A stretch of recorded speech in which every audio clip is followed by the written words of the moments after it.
Hello, Robs. We're back with So the Witch Won't Eat Me, Fantasy and the Child's Fear of Infanticide by Dorothy Bloch.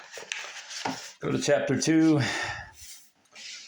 Mighty Mouse, The Birth and Death of a Defensive Fantasy. Although a child may have previously created the fantasy in order to defend himself against the fear of being killed, a newly threatening incident in an already charged situation may render that defense ineffectual and call for a more drastic solution. The acting out of the fantasy, frequently of an assumed identity. In the case of 4.5-year-old Larry, the subject of this chapter, I was able to witness not only the moment when he recalled the exact experience of danger that had catapulted him into assuming a different identity, but also the precise instant at which he felt secure enough to abandon it and to become himself once more. Both represented points of culmination in a gradual process, the first of increasing terror, the second of its diminution, I can't say it, diminution, and of the growing feeling of being loved. In both instances, the change occurred in response to incidents of heightened emotional intensity. Larry was referred to me before the previous months. Both his mother and his nursery school teacher noted that he had been withdrawing at an alarming rate, insisting in an all-encompassing way that he was Mighty Mouse. He was an only child whose parents had separated when he was 3. They had lived in California during his first 2 years and then had moved east. Now he and his mother occupied a tiny apartment in Brooklyn that scarcely allowed him any space to play in. His mother was an attractive, if somewhat constricted woman of 27 who related all of this in a hurried, matter-of-fact way as though her major objective was to get it over and done with so that he could both get on with our business, so that we both could get on with our business. Mine to help Larry get rid of his problem, and hers to get out of my office and on with her life. She had married a man 15 years her senior, whose work took him away from home for long periods. She described him as violent and frequently morose. He spent a great deal of his leisure time staring at the TV and only very rarely paid attention to Larry. His violence culminated the night they separated in a scene in which he smashed the television, broke a vase, and hit her. Although Larry didn't see him at all for several months after that, for the past year he had been spending every other weekend with him. That's a smart idea. Let Larry take care of the kid. When I first saw Larry, I recalled his mother's last words. I had asked if he might object to leaving the aunt who would bring him and entering my office by himself, as his mother suggested, and she had answered without hesitation, as though there could be no alternative. He won't like it, but he'll go. The world of feelings ignored that her words called up, declared itself in every aspect of Larry's being. I don't remember how long it was before I first saw him smile, but I shall never forget the sadness and desolation, the sense of a void that his pale blue eyes and pasty look communicated, the clearly discernible evidence of a deep depression. He was diminutive even for 4.5, but perhaps one would not so immediately have noticed were it not for the air of bravado with which he attempted to carry it off. He strode as though he wore 7-league boots and carried himself in general as though he were a person of great importance. His mother had been right, and he made no objection as the door closed on his aunt and he was left standing alone with me at the end of a long hallway. His feelings remained his secret as he led the way to the playroom. "Mighty Mouse is my friend," he announced as he crossed the threshold. His voice simulated good cheer and fine spirits, and was so curiously pitched that it struck me then that only terror could have pushed it so high up in his head. "He's very strong, and he can do anything," he declared proudly. "Nothing can hurt him. He sounds like a pretty good friend to have," I said admiringly. "He is," Larry agreed. At the beginning of the next session, he immediately announced, "I brought Mighty Mouse with me today. He's sitting right here," he explained, indicating his right shoulder. "I want to tell you about him," he added. And then, "I hope you'll believe me," he then launched into a recital of all of Mighty Mouse's virtues. "He wears a bulletproof vest," he asserted. "Nobody can shoot him. And he can fly. He can go anywhere he wants. And you know what?" he added after a moment, as though conveying a matter of supreme significance. "It actually was, you bitch. He's not afraid of the cat." Larry's enthusiasm mounted as his subject carried him on. Although his body movements seemed very restricted at that point, he adopted a fighting pose and began to make lunging gestures. He likes action, he declared jubilantly. I listened with great interest, and then finally I asked, "How old do you think he is?" "He's 4.5," was the ready retort. "Exactly your age," I responded with some surprise, only to realize that I had committed the cardinal sin in dealing with fantasy, getting too close to reality. "I made a mistake," Larry said a little uncertainly. "He's nearly 5.5." He also had two separate theories of Mighty Mouse's origin. "How did you get to know him?" I asked. "One day we heard somebody knock at the door, and we opened it, and there he was. It was Mighty Mouse, and he was cold and hungry, and we took him in, and that's how he came." 2.5 months later, he had a significantly different explanation of Mighty Mouse's arrival. His very first words had clearly established that the world of Mighty Mouse was his entire frame of reference. There was scarcely a subject that Larry did not find some way of bringing around to the mouse, very much as a lover finds a way to inject the name of his beloved. After the first few sessions, he was almost never seen without some insignia that established his adopted identity. Sometimes it was a cardboard vest that his aunt had helped him to construct, or a pair of goggles, or a belt, or a cape. On entering, he lost no time in calling attention to this important item. He also asked me to look for games, toys, and books that had something to do with mice. Since Larry was a little ahead of the fad, I had some difficulty in finding what he wanted. I had managed to turn up a comic book and a coloring book, however, and finally one day while sauntering through a toy shop, I discovered a basket of delightfully appealing little woolly mice, some white and some gray. I bought one of each and placed them on the table in anticipation of Larry's arrival. When he discovered the mice, his joy knew no bounds. "They're the cutest mice I ever saw," he exulted. Seizing one in each hand, he immediately announced, "The white one is Mighty Mouse and the gray one is Larry." He danced around the room, bringing their noses together to accompaniment of clucking noises. "They're kissing," he exclaimed ecstatically. "They love each other." As I watched, it struck me that this may have been the first time that it occurred to Larry that Mighty Mouse and he were lovable. He stopped suddenly and declared, "Mighty Mouse needs a red cape." Since the Superman fantasy had already raged for many years, I was fully prepared for such an emergency. I quickly found the red cloth that had been left over from the last cape and asked, "Do you think this will be all right?" "Oh, yes," he assured me. "That's just the right color."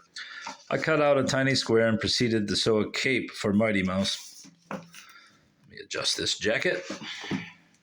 While I was thus engaged, Larry scrutinized the contents of the playroom as though he were seeing them for the first time. He stopped before the family of dolls, which he had ignored until then, and holding the father in one hand and the mother in the other, he proceeded to bang their feet together. "They're wicked," he exclaimed. Then he picked up the boy doll. "They don't love their son," he charged with mounting indignation. Finally, concentrating solely on the mother, he stated with deep feeling, "She wants her child to die." Following this confrontation, Larry approached me and spontaneously imparted the following confidence. "I remember the day that Mighty Mouse came," he offered. "I don't exactly remember what happened, but it was a terrible day. The man was put in jail and they didn't give him any food and he died." Then, with increasing intensity, "He was worse than a pirate." He studied my face for a moment and added quickly, "It was 20 years ago." And that was Larry's first reference to the trauma of his parents' violent battle a year and a half before, when he had felt that only the magical powers of Mighty Mouse could save his life. Mighty Mouse and Larry Mouse remained the focus of his activity for the next few months. He created a hiding place for them in the center of the building blocks and carefully buried them at the end of each session in a fairly comfortably sized room with a secret door that led out into the playroom. He frequently went directly there at the beginning of the session and removed them with great pleasure. Sometimes he busied himself with another favorite occupation, drawing or painting or constructing Mighty Mouse figures. Time and age were a very important second theme in Larry's communications. "I'm 4.5," he had announced during his first session, "and 4 is my favorite number. On May 26th, I'm going to be 5, and then 5 will be my favorite." As that day approached, his excitement grew increasingly intense. A week before, he asked if he could change his session so that it would fall on his birthday. "And could you have something special for Mighty Mouse on that day?" he requested. I sensed that he was living under the spell of some fantasy concerning that day, perhaps one involving his father, or perhaps even the mouse himself. Nothing elicited any clarifying information, however. I searched the city and finally found a large, cuddly gray mouse the size of a small teddy bear and placed it where Larry was bound to see it as he entered the playroom, but where he could also ignore it if he wanted to. Whatever magic he had associated with the day had already fizzled before he arrived. He appeared quite depressed, his eyes dark circled and unsmiling, and he pretended not to see the new mouse. It was only after several sessions had passed that he called my attention to the fact that the new mouse had neither a tail nor a red cape, both of which I promptly supplied. During the week following the birthday, however, he spontaneously announced, "I'm going to see my father on Sunday." His first reference to his father, as though this had been a regular topic of conversation. During the ensuing weeks, Larry's real situation improved markedly. A month and a half after his birthday, his mother moved from their tiny apartment to a considerably larger one where he had his own room and where he could play outdoors. She also changed her routine so that she could spend more time at home with him. The summer intervened, giving him a month at day camp and several weeks in the country. In addition, he had received a hamster as a present and welcomed him as another member of the rodent family. The hamster also appeared to have further expanded Larry's interest in such animals to include squirrels. When he returned to treatment after an absence of a month, the fantasy of Mighty Mouse appeared to have loosened its hold on him considerably. "I have a golden hamster," he announced immediately on entering. "He lives in a cage and runs on a wheel, and when he eats, he stuffs his pouches and then he spits it all out. He's a rodent, just like Mighty Mouse." He constructed a hamster out of some plastic construction material and then added a mother hamster and a father hamster and also a squirrel and built a nest for each one out of construction paper. During the following month, he proceeded to construct what he called the rodent apartments to house them and the mice. He also became interested in guns for the first time and in playing the bad guy in a new television character named Eighth Man, who appeared to Larry to have all the qualities of Superman. A month after his return, toward the end of one session, he held up the gray mouse and asked, "Do you know how old Larry is?" He immediately followed with, "5 months. No, I mean 5 weeks, 5 days, 5 minutes. He's just 5 seconds old." "He was just born," I cried. "Yes," he agreed jubilantly. "He was just born," and he began to coo and to make clucking noises exactly as though he were holding a newborn infant. "What a beautiful baby," I exclaimed. "Oh, yes, he's beautiful," Larry agreed. He was ecstatic. "It's almost time to leave," I reminded him. "What shall we do with Larry?" "I have to make him a nest," he stated, and he spent the last few minutes bedding the mouse down. As soon as he arrived for his following session, 3 days later, he demanded, "Do you know how old Larry is today?" "He's exactly 3 days old," he announced. Lifting him from his nest, "Coo, coo, coo," he cooed at the mouse and cluck, cluck, cluck, and all the other sounds anyone has ever heard addressed to an infant. "Oh," I exclaimed, "isn't he beautiful?" His joy seemed boundless, and he turned first to the hamster baby and then to the squirrel and repeated his jubilating performance. "What beautiful babies," I repeated as he went from one to the other. It was a session of indescribable rapture. This time he made a nest for each of them before departing and settled them in their beds. He bade me a joyous goodbye and walked down the long hallway to the door. As he was about to open it, however, he paused and turned toward me. His expression had changed to one of utter desolation. "But I'm 5.5," he asserted in a voice filled with pain and protest. He then slowly opened the door and went out. That moment marked the demise of the Mighty Mouse fantasy. The sense of danger that had precipitated its creation had finally been dispelled, and the need to seek refuge in a magical identity dissolved. For the first time since the night of his parents' violence, Larry did not require the illusion of supernatural powers in order to feel safe, and at last he returned to his own identity. The process that brought this about is transparently clear. "I hope you'll believe me," was my first cue in Larry's treatment. My enthusiastic endorsement of his adopted identity liberated his energy and lifted him out of his depression. He had an ally. I also have to pay tribute to the extraordinary charm of the woolly mice, the good fortune that led me to them, and the intuitive sense that persuaded me to buy 2 for the speed with which I was able to get to the original trauma that required the Mighty Mouse defense. Nothing can make clearer the importance of feeling loved and reversing a pathological process than Larry's response to those mice. Their lovable character obviously took him by surprise and stirred up feelings that he could scarcely contain.